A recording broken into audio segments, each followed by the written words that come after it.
It's a Wednesday night again on a Wednesday night. What did I say? Wednesday night? Something like that. I am Coach, and I'm with KC. and we are Faithletic The Podcast. If I start running into like technical issues again, guys, I'm just telling you that I did this last minute. Everything was working like 30 seconds ago, and Sure. like always, right? Uh-huh. Kind of always works, and then it doesn't. So you're hearing two voices. You're only seeing one on the screen. Hold on, I may have. Oh, nope, it didn't. And there it is. Okay, so now, even though Casey is not here in person, he is here live and in voice, not in color. Welcome. Yeah, it is true. I work with kids, and so often lately it feels like they make me ill. Not like they make me sick, but like, in that kind of way. But I was like, when I see a kid, you make me sick, but they make me literally sick, I think. You're sick to death. Yes. Oh, well, that's probably not a good term to use. You're not really Right. sick to death, but No. let's hope not, right? No, but nothing. I mean, I had to come on no matter how I was feeling. Of course you did. Of course you did. Yeah. Of course, because your Chiefs are in the Super Bowl for the third time in 5 years? Is that right? Yeah, and I've been accused of being a homer. Which is true. A lot. And I have tried to tell you that it's kind of like you're feeling with the Cowboys. In reverse. Is that, they're just always going to Yours is let always you going to down. win, and mine's always going to lose. I feel the opposite about the Chiefs right now, and that that could change in 10 years' time or something like that. But right now, I just have this vibe. It's like, man, we just keep winning. Well, and it's great. This is very not eerily, but very similar to the 70s that I felt with the 70s Cowboys. Sure. Because they had 5 Super Bowl appearances in the 70s. 70, 71, 75, 77, and 78. 6? Okay. Maybe 6. 70 they lost to the Colts. They beat the Dolphins. Let's see. 70 lost to the Colts. 71 they beat the Dolphins. 75 they lost to the Steelers. 77 they beat the Broncos, and 78 they lost to the Steelers. So 5 and 10 or 9, whatever. So very similar, and had a quarterback, of course, on another moon compared to Patrick Mahomes. Say that again. Said Cowboys had a quarterback on another moon compared to Patrick Mahomes. Yeah, because Patrick's on the other moon. He's Roger Staubach's down to Earth, right? No. Is that what you're saying? No, I'm not. No, I'm not. No, I get it, but I would say Patrick is in another galaxy, so he can stay on the moon, but Patrick's in a different galaxy. I don't think he's quite reached the status of Staubach just yet, but I mean he's creeping up on it. I mean they're very similar. If he wins one, he does. Yeah, perhaps. I mean, Staubach was in more still, but I just saying that. Well, I guess it's about even now. 5, and this will be 3. How many have they been in? 3? 4. This will be the 4th. Staubach was in 4. 5. Yeah, 4 and 5 years. Yeah. And Is they it lost 4 and 5? to Brady. There was 3 and 5. Yeah. No, they've been to 4 and 5 years. They've been to since 2019. That doesn't sound right. Well, it is right. Well, they okay, that's right, because they lost one. Okay, yeah. They lost the Super Bowl. I was trying to do the Brady. math on that last Sunday before they played, and I kept thinking, where am I missing it? Because I kept thinking I was missing. No, it was Sunday night, our small group, and we were talking to another Chiefs fan. I said, I think I missed a year, and it was a year that I lost to the Bucks because I couldn't quite calculate. Something's not right. I'm missing a year or something. Yeah. So, well, congratulations. I'm gonna let you kind of have your thing here in a minute, but I'm just gonna say, I completed another week of no football, no replays. Did check Gamecast a couple of times. I was curious, mainly because of the Lions game, Lions 49ers.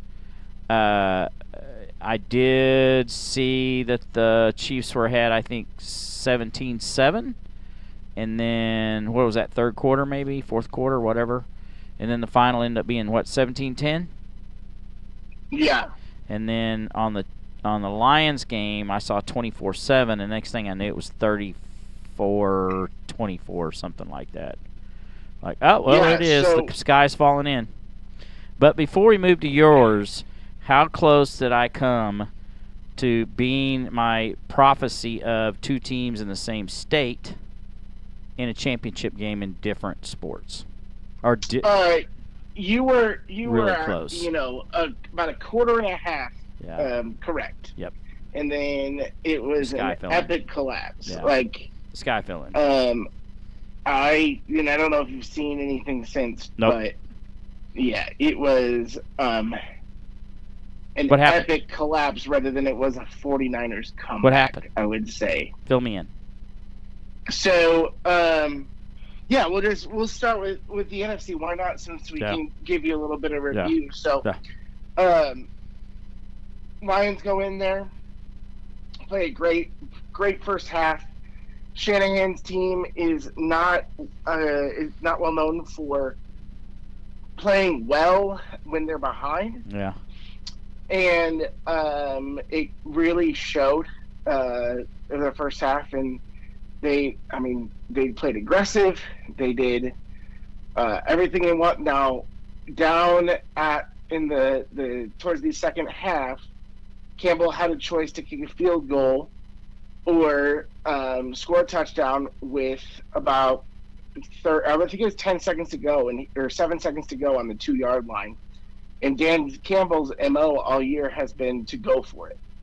And he decides to kick a field goal, which goes against everything that he'd done before. So it was like, well, maybe he's gonna play a little bit more conservative and try to, win this thing. So anyway, time goes on, and that's in the back of your mind just a little bit of like, maybe he's gonna play this one a little bit more conservatively. But then in the second quarter, the third quarter, about midway through, he has the opportunity to kick a field goal that would put them way past them. Like, I think it's going to be a 3-score game at that point.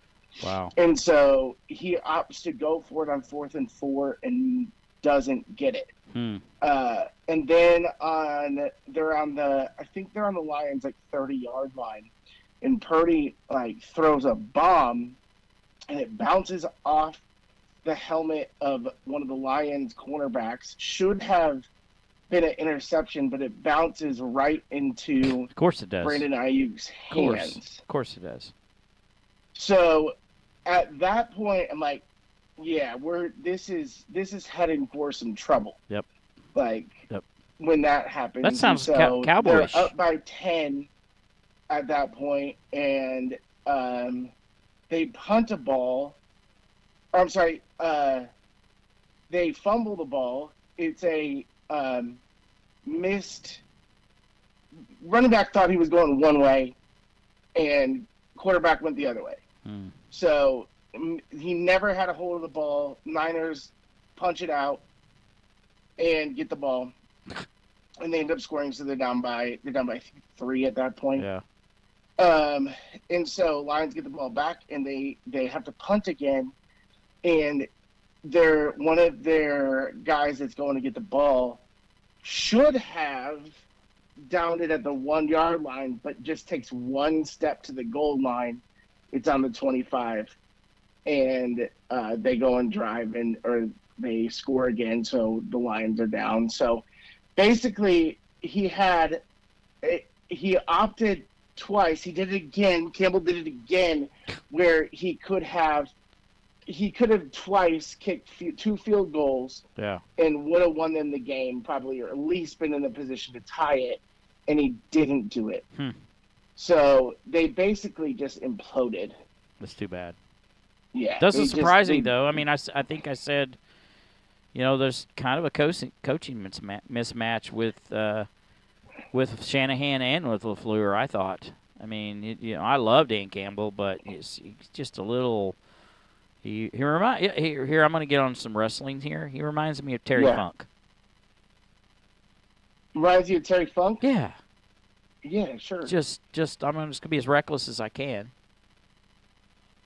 Yeah, a little bit, and that's what he said, in his press conference. I'm gonna bite some kneecaps off. When we get down, when we get knocked down, we're gonna bite a kneecap on the way up. Yeah, like, I mean, he's all just that. Like, Terry was. I mean, look, I know everything was kind of pre-planned. Well, not kind of, but Terry had that reputation of just being reckless and thinking after and not before, and you got him in trouble a lot of times. And that's kind of like that's Campbell's style. I'm just gonna. Which, works sometimes, but doesn't always, if it backfires on you, you got to reap the dividends of it or the consequences, so to speak. So that's too bad. Yeah. I would have really liked to have seen Lions-Chiefs match up because you know how I feel about the 49ers. So. Yeah, I know you do. You can't stand them. No, I would rather see the 49ers than the Ravens, but not by much. Yeah, I really... Not by much. I mean... Sure. Because you don't like the Ravens either. No, that's what I'm saying. I mean, it's not because I like the Chiefs, which I do, but I just detest the Ravens. I can't explain why. I don't know. Maybe it's their, moving to Baltimore from Cleveland. I don't know what it is. Maybe because Cowboys have beaten them once and, the whole time they've been in Baltimore. And just maybe, I don't know. Maybe when Ray Lewis played, I couldn't stand him. Maybe that has something to do with it. I don't know. I can't explain it. Sure. No, I get it. It's just, I totally understand. Just don't like them. I don't understand why I don't like them either. It's maybe because they just wear spooky colors. Purple and black. Black are the color of ghosts. Yeah. I don't know. Maybe. So, but yeah, John Harbaugh. And you know what? I think a lot of people have. Well, let me go back real quick. Sorry. Yeah. Purdy did play a heck of a game, though, and I think his story is pretty cool. Even though these 2 weeks are my absolute favorite, leading up to the Super Bowl, since the Chiefs have been there often. Is I just love listening, finding the stories, and it doesn't matter which side. But Purdy, really, it's just really awesome. He does have a good story. I wished he was playing for another team. Yeah, being Mr. Irrelevant and all of that is really cool. He definitely. I love the fact that he gives God all the glory, and win or lose, I'm just gonna worship him and glorify him, and he's not shy about it. That's cool. Yeah. And same in that vein too. C.J. Stroud is pretty much the same way. Exactly. Which is pretty stinking cool too. He's pretty awesome in that regard. It's very refreshing. Yeah. There was I don't think I actually went over this on air, but a few weeks ago, I think it was when I can't remember. It's when the Texans were in the first round. Did they lose or win their first round game? They won their first round. So when they won their first round game, so there was his press conference. He gave God all the credit, glorified him, and went on minutes about it, several minutes. And and I don't know which news station it was, but one news station edited out everything he said about that. Huh. And they that's interesting. They went to compare it, and the ones that didn't get edited, well, let me go back. The ones that did get edited, there are only 500,000 views. The one that got edited, but the one that didn't get edited, that had everything he said in it, 7 million views. Yeah, that's pretty cool. How relevant is that? Think about 7 million? Yeah. I mean, yeah, it's like, I mean, that'll give you chill bumps. It does, and it should. Like, he's just a good dude, and yeah, it feels so genuine to me, and I think that's what I love about it. Not that, and I think we talked about it a little bit, maybe just with Tim Tebow seeming like more we just did. the way that his cadence and the way that he kind of talks. It felt cheesy, a little annoying. Yes. Yeah.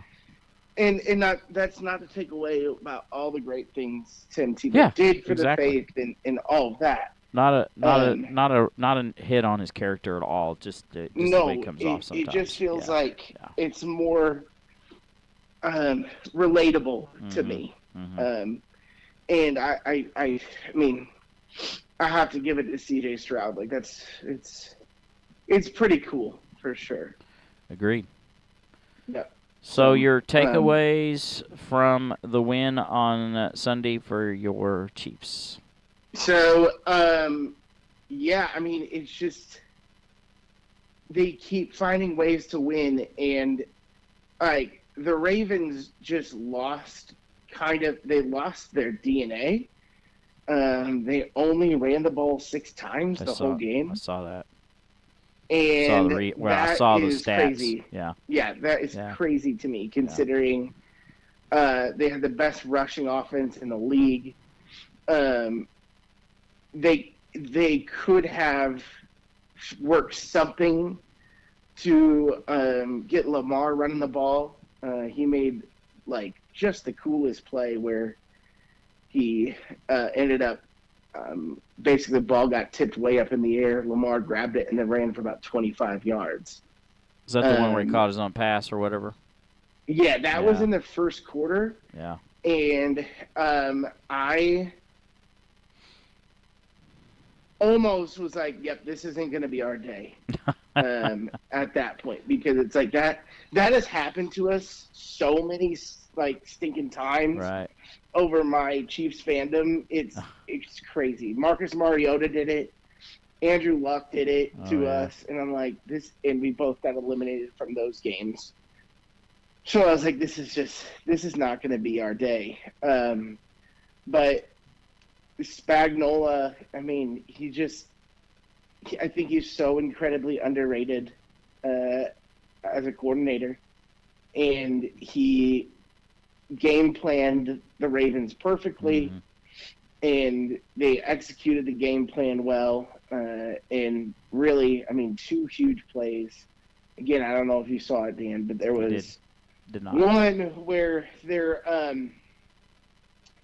Ravens are driving, and they actually throw a long pass to Zay Flowers, and got to the 25-yard line, and he ends up with a taunting penalty on that play, so it backs him up a little bit.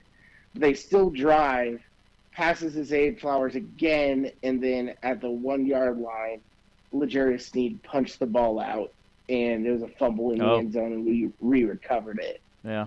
And then two end zone interceptions were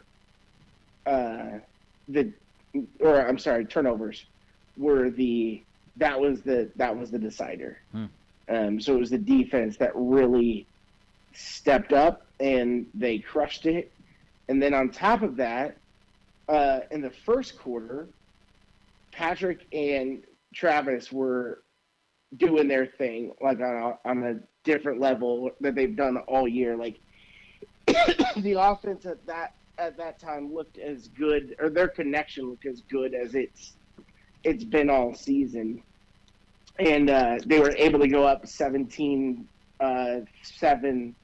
early on, and Patrick just managed the game really well throughout. So They know what they need to get done, and I think that's the best thing about Patrick this year. He's like, and Tom Brady, to his credit, was kind of the same way. Like he made the plays that needed to when they needed to be played. Made. Yeah, that needed to get done. Yeah. And Patrick did the same thing. Third and 8. They need to milk the clock out, and he finds Marquez Valdez-Scantling open to the 20-yard line, and they kneel out the game. Like, that was the most timely pass of the season, and awesome that it happened at the MVS after he has two drops that cost us games this year. So a little redemption story for Marquez Valdez-Scantling, which was pretty awesome. That's a thing about, and I don't watch enough NFL to be able to answer this question, but I mean, I wonder how many quarterbacks, and maybe there's another show we look at this closer, but how many quarterbacks in NFL that really truly understand how to manage games like that, where there's critical points when you have to convert. There's times when the clock needs to stay running. There's times in the clock when they need to stop. There's times when they don't need to take a timeout. There's times when they do. And, I used to kind of attribute this to a basketball coach. I sat next to in my opinion, one of the best high school basketball coaches I ever saw. And he just had this knack for calling timeouts right when they needed to be called. Right when they needed it, yeah. When they needed to be called and make the adjustments. And it's like the next time the team came out, they were a completely different team. And a quarterback is similar to that. How many quarterbacks in NFL understand that? They think they do, but do they really understand how to apply it? And Holmes is one of those. I know Dak Prescott is not, so he's like the opposite end of that. And Patrick Mahomes is the atypical. So you watch more NFL than I do. How many quarterbacks really truly understand that in the NFL? What percentage would you say? I mean, it's a good question, and because I don't want to sound like a homer when I answer that question. Well,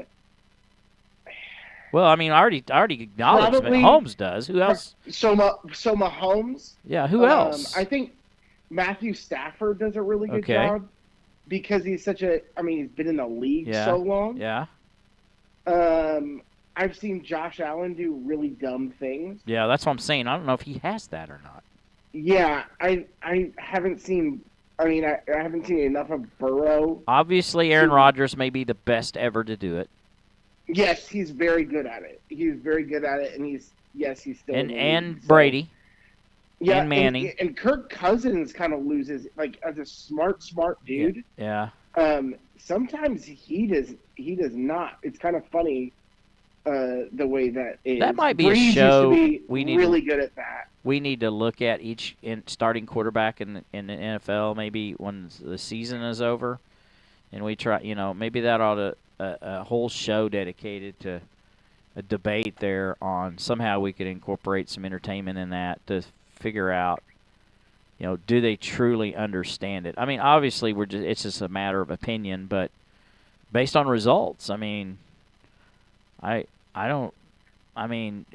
Romo to me does, but the problem is he had Jason Garrett throwing a thorn in that half the time.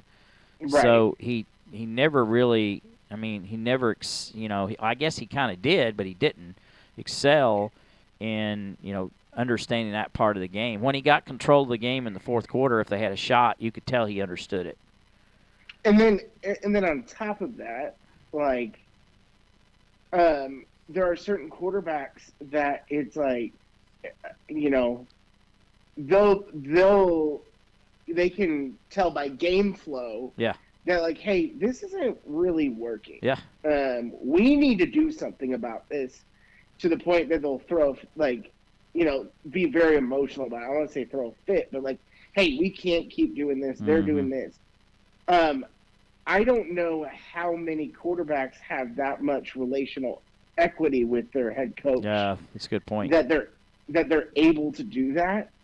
And because I think that's because of the longevity between NFL coaches now, is that you don't see a lot of guys getting a lot of time with their teams if they're not doing so great.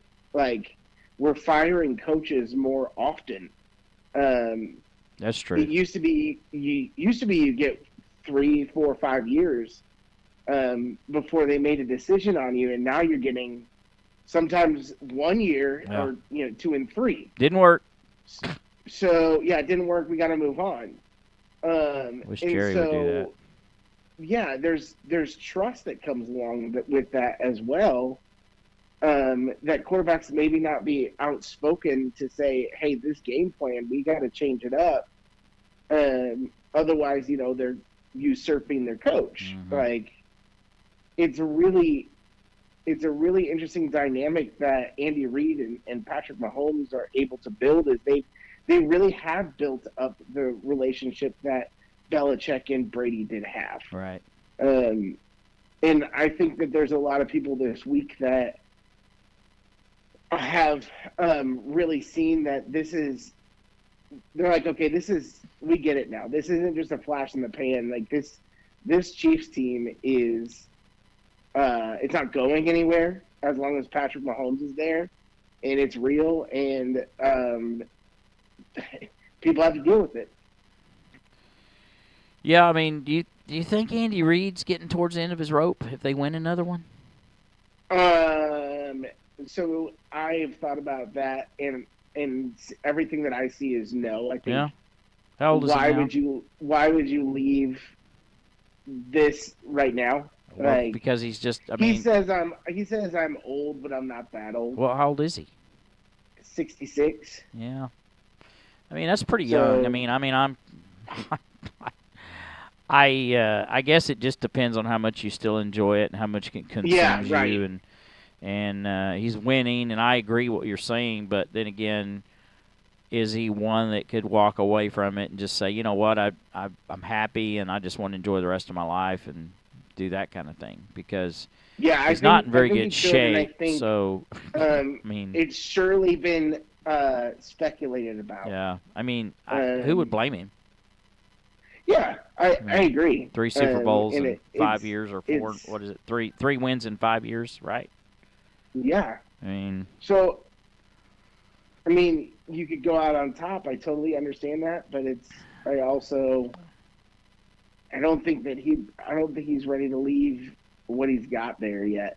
I mean, for sure. I wonder if the thing with Belichick makes him think, because, I know Belichick lost Brady, and he's got Mahomes in the prime of his career, but you see, I mean, Belichick's stock is, I mean, it's tarnished somewhat, maybe. Agree? Yeah, probably a little bit, since, and a lot of it's because of his age, I think. He's 72. Yeah, he's 74. I think. Yeah, that's kind of.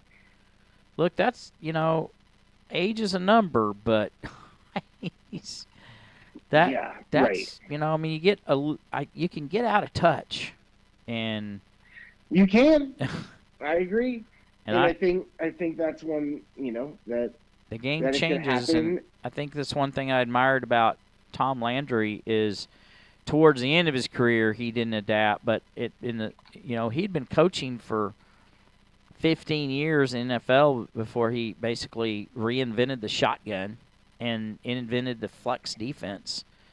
Mid-70s. He'd already been coaching 15 years. And he was offensive and defensive coordinator.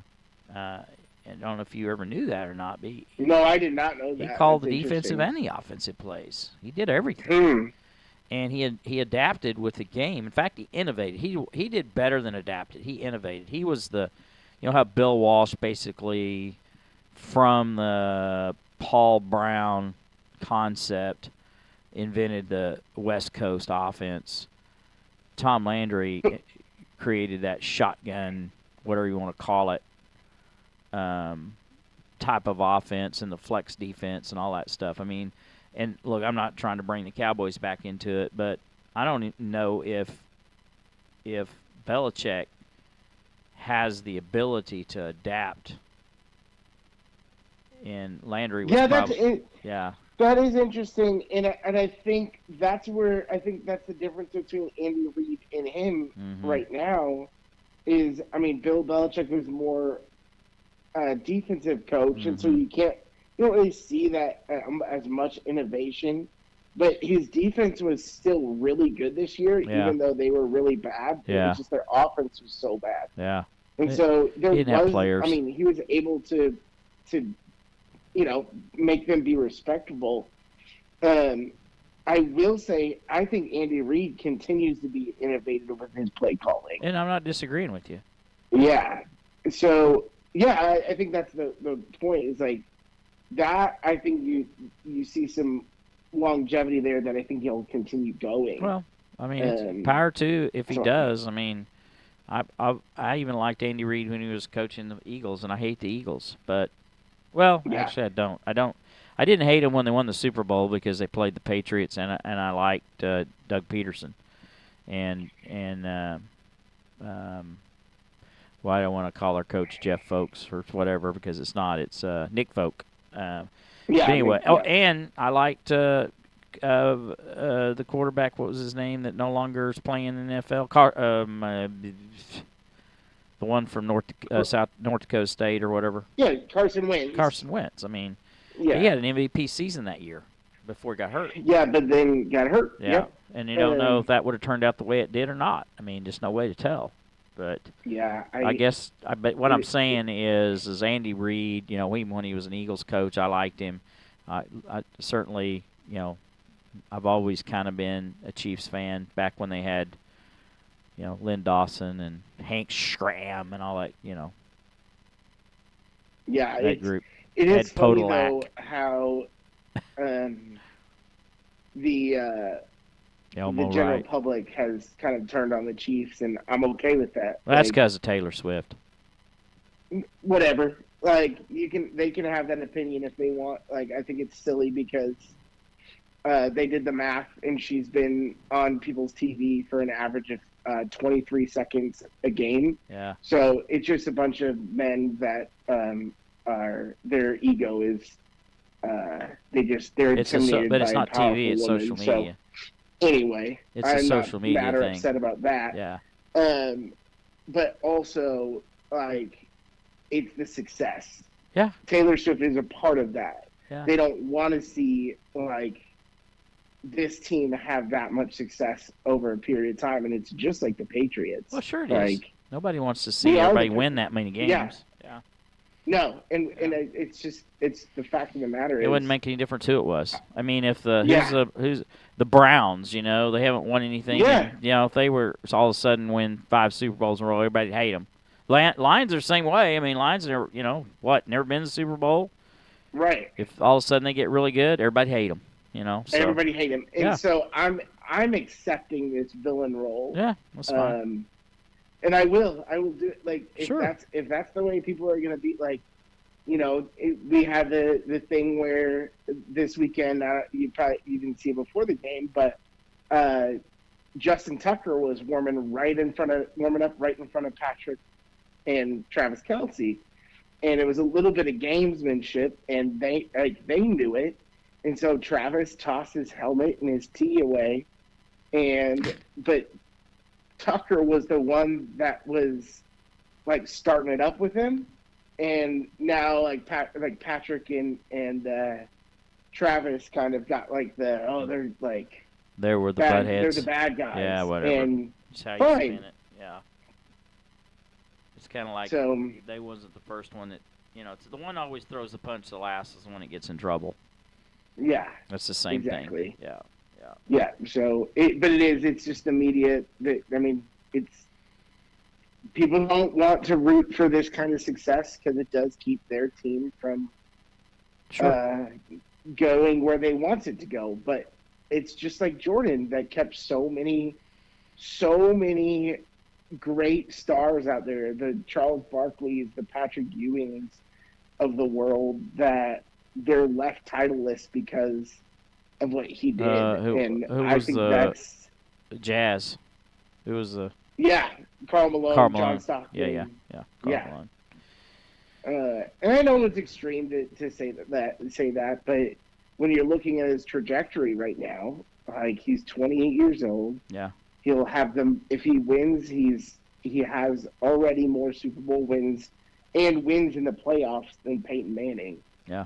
Like, who is arguably top 5 quarterback. Probably. Like, so I think most people would say he's in the air of Montana, Brady, Staubach if he wins this one. No, I wouldn't disagree.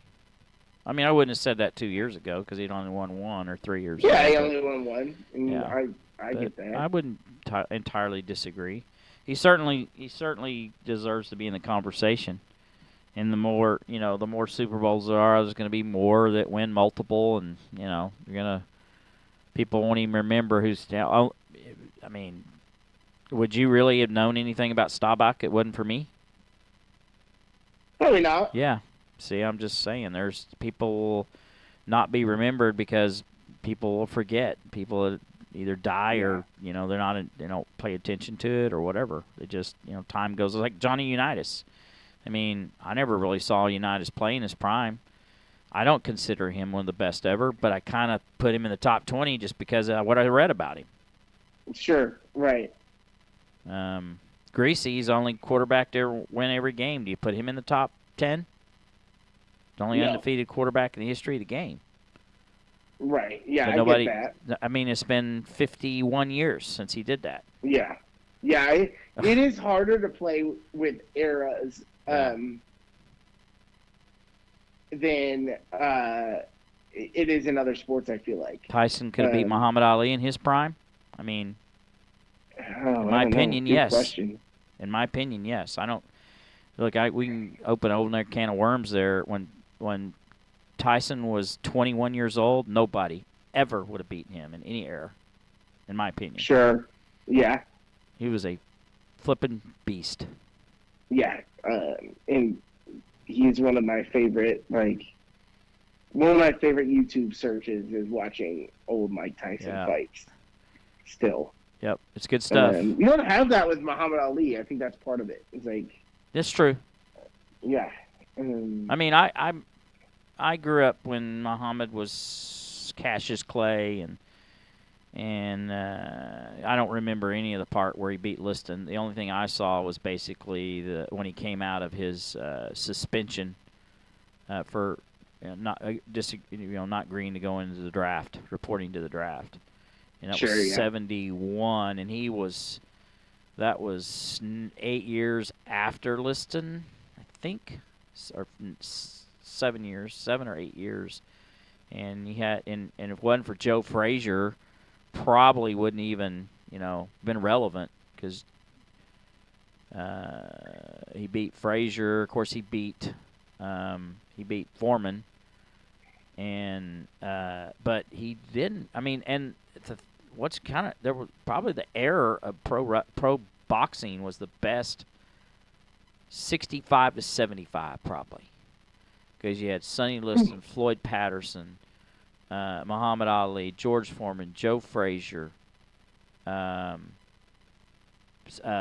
Norton. I mean, those were, there was probably 6 guys who were all really, really, really, really good. Really good. Mm-hmm. And then from 75 to 85, there was like nobody. I mean, Larry Holmes, he was pretty good, but he wasn't. I mean, he'd like to tell everybody he was better than Ali and Tyson and all of them together, but he really wasn't. But yeah, I think the point is like you're just with Mahomes is you're looking at greatness, and I think that's pretty cool to see. In my opinion. Well, yeah, I love it. I mean, I'm glad that there's somebody there I have to, I kind of have a little bit of respect for instead of, look, I I'll give the Tom Brady his due, but I don't like the guy. Yeah, sure. For various reasons.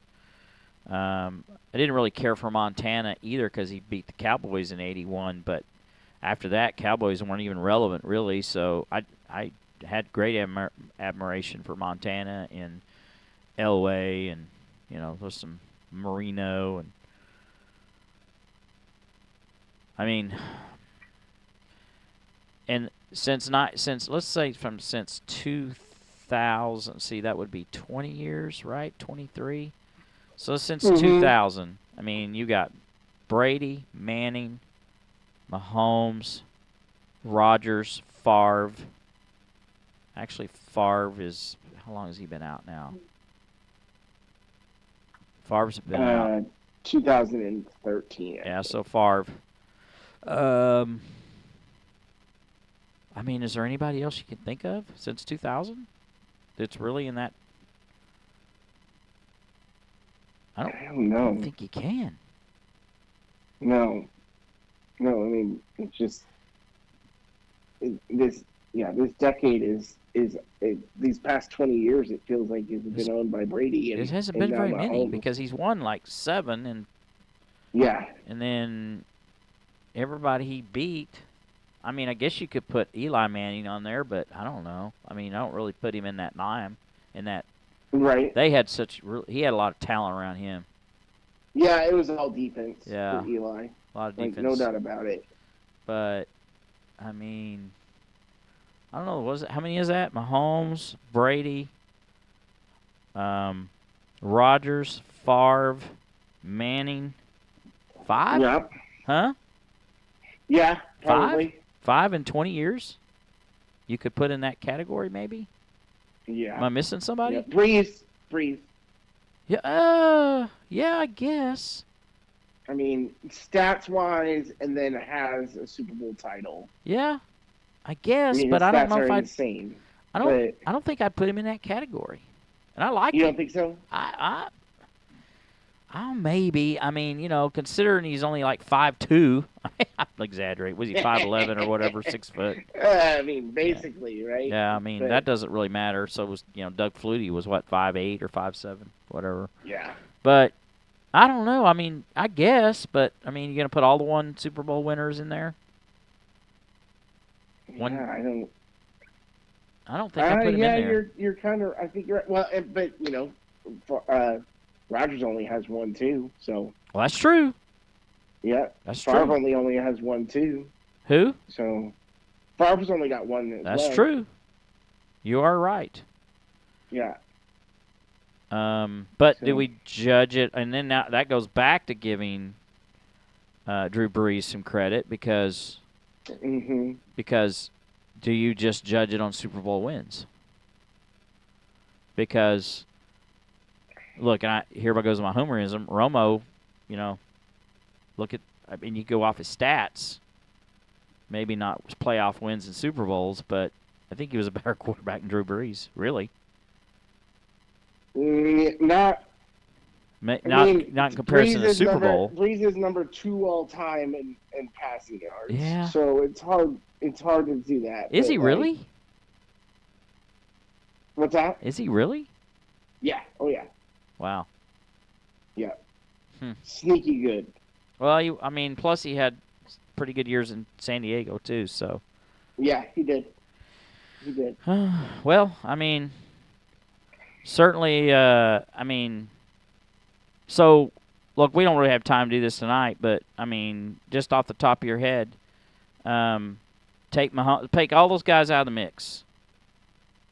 Is there anybody playing right now that can do this? 3 Super Bowls? Win 2, let's say 2 Super Bowls. Is there anybody outside of Mahomes, is there anybody that can win 2 in this group? Huh? Josh, okay. All right. Maybe. Josh Allen could. Maybe. I think. Maybe. But 2? I don't know. I don't think so. It doesn't look like it, but then... No. Of those 5 we just mentioned, pretty much all of them you kind of figured they would, right?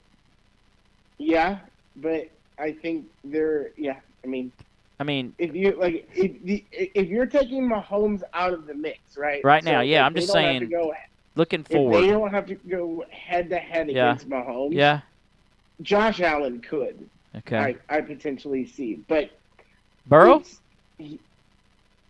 could too. But that's without taking Mahomes out of the mix. So it's a catch-22. Because he's got what? He could play 10 more years easily, right? Yeah. If he wanted to. Mahomes? Yeah. Oh, I think he's got about 15 more years. But does he want to? Yeah, that's a question. I think he said he does. Like he's always said he wants to play as long as Brady has. So why would you? I guess maybe I would too. I don't know. I mean, I certainly kept powerlifting for longer than I should have, and that's a whole different animal. But yeah, sure. I mean, I competed for almost 25 years. Yeah. And I probably went 10 years too long. With powerlifting, for sure. Well, I had a bad back and a bad hip, and none of that was related to powerlifting, but it aggravated it. Powerlifting made it worse. So I think the longevity is going to be able to happen because I feel like the quarterback position is so much more protected than it used to be. Yeah, that's true. As well, so they play flag football back there, so longer. They were showing some hits from quarterbacks that before they were protected, and oh my gosh, those guys! It was crazy. Staubach, McMahon, Bradshaw. I mean, those guys got killed. Oh, yeah. Like it's crazy. Body slammed and suplexed and all kinds of stuff. I saw a video where I don't remember who it was, but it was for the Packers. Just picked up McMahon and it did a German suplex on him. Dropped him on his head, and that was like 4 or 5 seconds after he threw the ball. Oh my! Yeah, it was pretty bad. Right in front of the referee too. Flags went everywhere, by the way. I mean, even sure. But this is kind of winding down to where you need to see. We picked both games last week with the over/under and the spread. Do you know how you did? I don't. Okay, well, I'll tell you because you knew I had it, right? Yeah, of course you did. One way or another, win, lose, or draw, I'm the one that keeps track of it. So we picked the over/under, Kansas City at Baltimore. The over/under was 44.5. The spread was Chiefs minus 3.5. I'm sorry, plus 3.5. Okay. You missed the over. Final was 17-10, correct? Yeah. That's so you right. missed the over, but you got the spread. So you were 1-1 on that one. Okay. And then I, on the other hand, missed. I took the Ravens minus the 3.5, but I took the under, and I was 1-1 on that one. Okay. So we're both 1-1. Okay. Okay. The, Detroit at San Francisco. The spread was. I'm sorry. The over and under was 51. Final was 34-31. So that's 65 points. So you picked the under. You were incorrect, sir. Okay. You picked the Lions plus the 7. So you got that one right. So you were 1-1 on that one as well. So your record was 2-2 for last week. And then the following. How'd you do? Okay, so I had the over, and I had the Lions plus the 7. So I was 2-0. Okay. So I was 3-1 overall. Oh, that hurts. It does, because that going hurts. into the final game of the season coming up in 2 weeks, and we need to pick some really good prop bets where you got a shot at this thing. But I have a 3-game lead. 126-74 to 123-77. This hurts. Just so you need to come up with some good. Obviously, the over and under and the spread, but you need to come up with some really good Yes, golly, I prop do. bets for our show next week. I can do that. That I can do. I'll look at some of the fun ones. Whether I think one of them is like if Travis is going to propose to Taylor, which I'm like, come on, guys. Like, I don't know if we want to do that one or not. No, I don't want to do that one. But obviously, the length of the national anthem, the coin toss, who's the first to score, who gets is there a scoregami, or something like that. I don't know. Something. Yeah, for sure. Yep. But it's going down to the wire. I was kind of hoping we'd be a little closer going into the Super Bowl. And we still, could turn. You try to get us, what do you say, 8 enough? 10? I mean, I can do counting that. the spread and the over and under, sure. so 6 more prop bets. Yeah, we can make that happen. And if you want to feel like you can find 10 are legitimate, then go for it. Gatorade color? Yeah, I'm good with that. Yeah, we can absolutely do that. For sure. We can make that happen. Okay. Tell me. I'm excited for it. Like it's just. I'm sure you are. And I get it. I would be too if my Cowboys were playing in the Super Bowl, but I know it's never going to happen, so I'm not never going to get to see it. I keep Jerry saying he's going all in next year, so you never know. So I've been trying to not comment on social media, but I have been a little bit vocal the last couple of days. When I see something like that, I just say, whatever. Whatever. I type it in there, whatever. Yeah. Somebody said something yesterday or today about, what was it?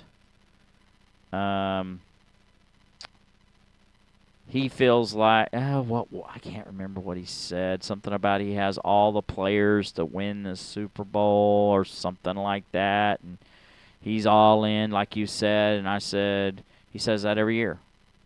Not going to happen. Yeah. Something like that. Yeah. I mean, 2 years ago, Dak was in the best shape of his life, Now he's got a coach that really listens to him, right? Because he doesn't have to worry about Kellen Moore anymore. Well, guess what? He still turned out the same.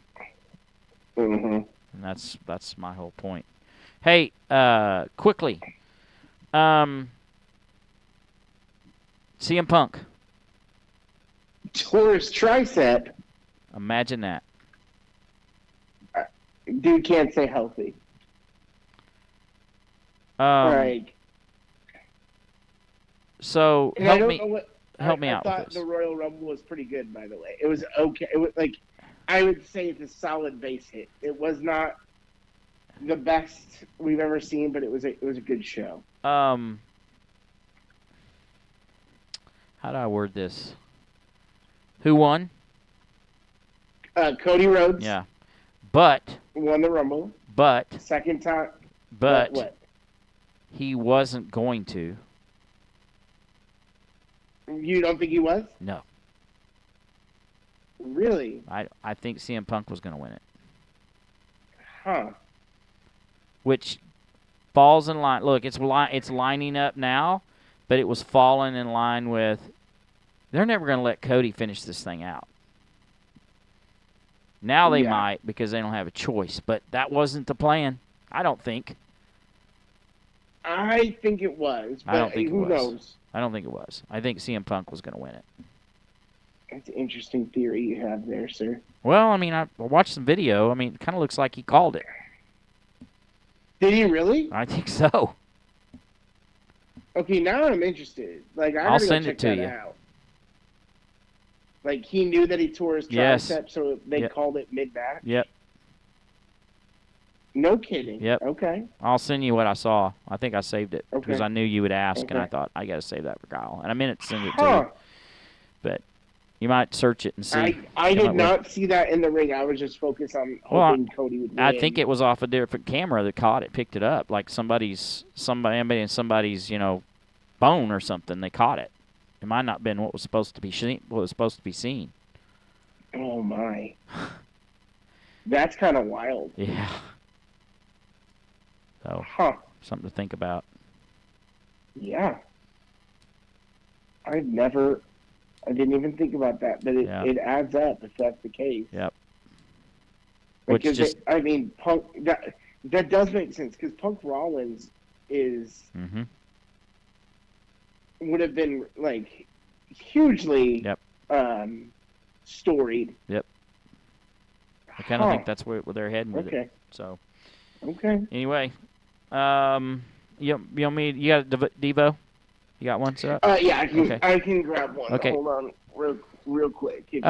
So I'll set you up. So, folks, in case you're joining us for the first time, and by the way, I've been going back, checking and tracking our progress. We're getting quite a few views, by the way. Whoop, I lost you. All right, I lost the KC, but give me a second here, and I will get him back. Sometimes on these remote calls, it just happens. It just happens. There he's there we go.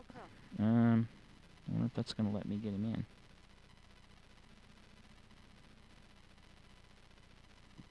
in. Can you hear me? Yeah. Okay, that was weird. Something happened. Something happened.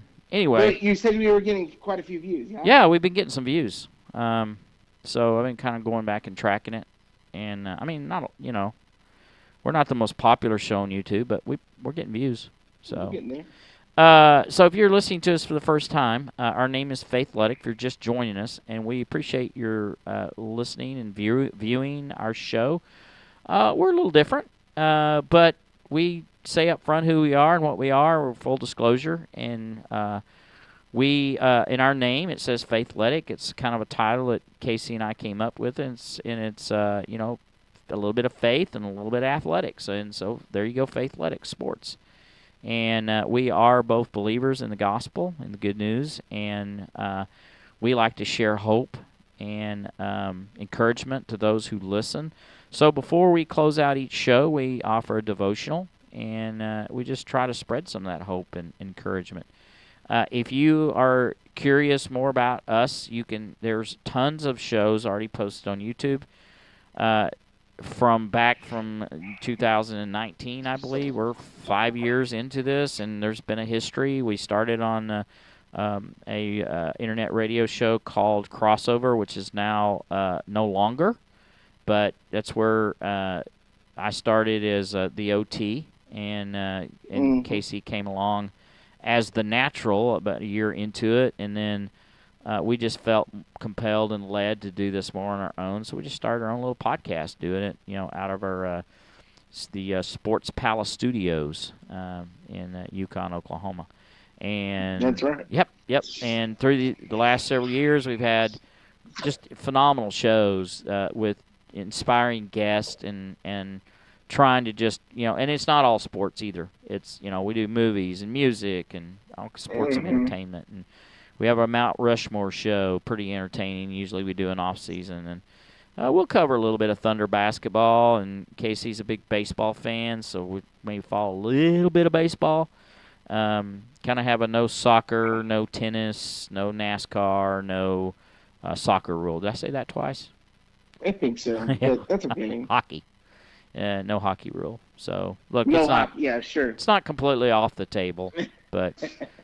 I steer away from it because I know absolutely nothing about any of it. Maybe more NASCAR than any of them. Maybe a little golf. I follow a little bit of golf. So anyway, it's not all football. Sure. But when football season's over, we steer more into just more inspirational guests and conversation and dialect. So anyway, without further ado, I'm going to turn this over to our devotion, which we enduringly call Daily at the Cross. So I'm going to turn it over to my counterpart, Casey.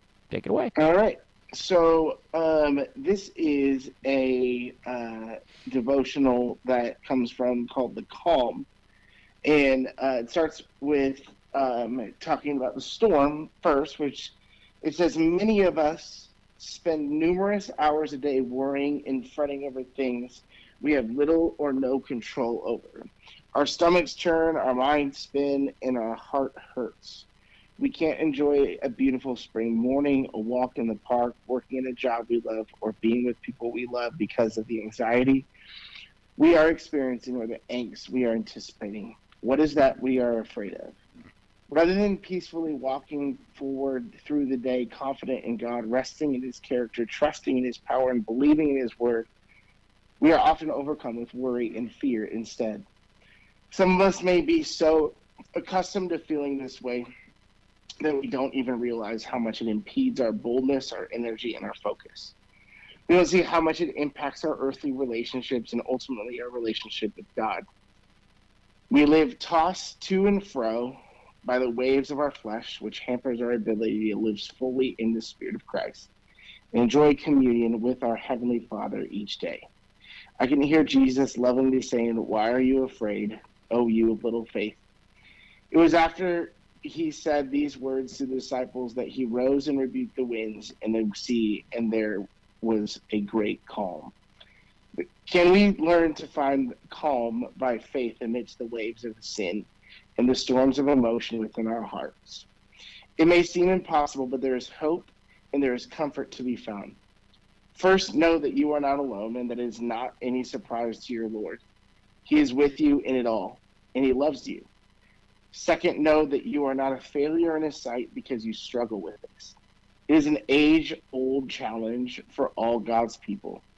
Even the great, the Lord told Joshua, a valiant leader in Israel who followed the Lord fully, to not be afraid. Finally, remember that with Christ, nothing is impossible. He is able. When we understand that we are weak and learn how to look to Christ and cling to Him, we will begin to experience Christ as our calm. So there you go. Very in the good. midst of the storm, trust in the Lord. What reference is that? Matthew 8:23 through 27. Yeah, that's good stuff. Mm-hmm. Hey, speaking of good stuff, Yeah. that was great devotion, by the way. Sure. I have finally figured out, after all these shows on YouTube, how to see our chat. And guess what? Oh, you did? Guess what? DLC's in the house. He's in the house. He's in the house. We did it. We did got it. him here. We have Celebration. chat. And I think he might have already signed off before I got to him, but he, just a few of his comments, and of course he's got about 20 here because I think he thought I saw him and I didn't. I just saw it while you were doing the devotion. So playoffs, no more. And then his usual howdy. Sad the Lions lost. I see you. Do you see me? That's a no. Not then. Well, now you have to message him and tell him we figured it out. Well, I just told him, hey, and I'll send him a text that, hey, I got you now, so we'll be watching for it. Yes, and then he mentioned Joe Namath, Chuck Knoll, Football Follies, and they all played on grass instead of carpets with elements. It's something about Bruiser Brody with the pile driver. I don't know what part that was. Who loses their shoe first? I don't know what he's talking about. Always next year, Coach. He's probably talking about the Cowboys. Cowboys. And then, of course, CM Pink. So, and then I responded, "Hey DLC," but I think he had probably already left because he thought we were ignoring him. I was not ignoring you. I just didn't. We just didn't know. No, I didn't see you. Yeah, we need to send him a message. I didn't even know where it was in there. So yeah, on Facebook or something. Well, it's on YouTube. It's right there. It's in the chat next to. But if I have the screen expanded, I can't see it. And so I minimize the screen, I can see the comments. So now I know don't expand the screen, and you can see the comments. I don't know how many shows we've done that with. Of course, I just found out that I had it turned off, and I turned it off the last maybe 4 weeks, and I haven't been checking it. Welcome, live chat. Remember your guard, your privacy, and abide by community guidelines. So anyway, we know now. So we'd love to see it. We can invite people to join us on the chat. How about that? Awesome. And they can chat to us. Love it. So, any parting words before we get out of here?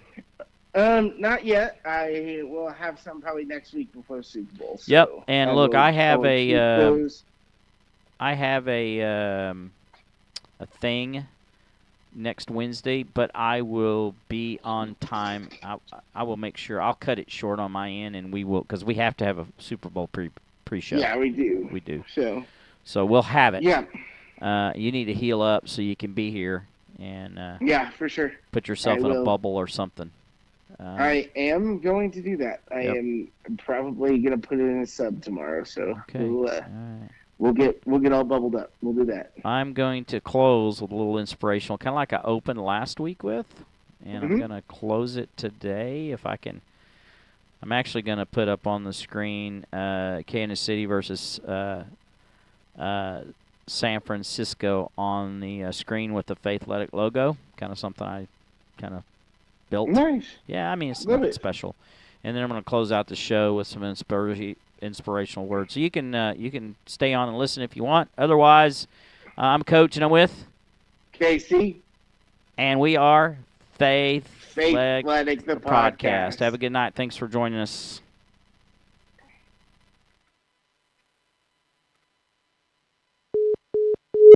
While it may be frightening, it will also be rewarding. So you got to get out there. You got to give it everything you got, whether it's your time, your talent, your prayers, or your treasures. Because taking risk is not just about going for a job. It's also about knowing what you know and what you don't know. It's about being open to people and to ideas. To get something you never had, you have to do something you never did. Because the chances you take, the people you meet, the people you love, the faith that you have, that's what's going to define you.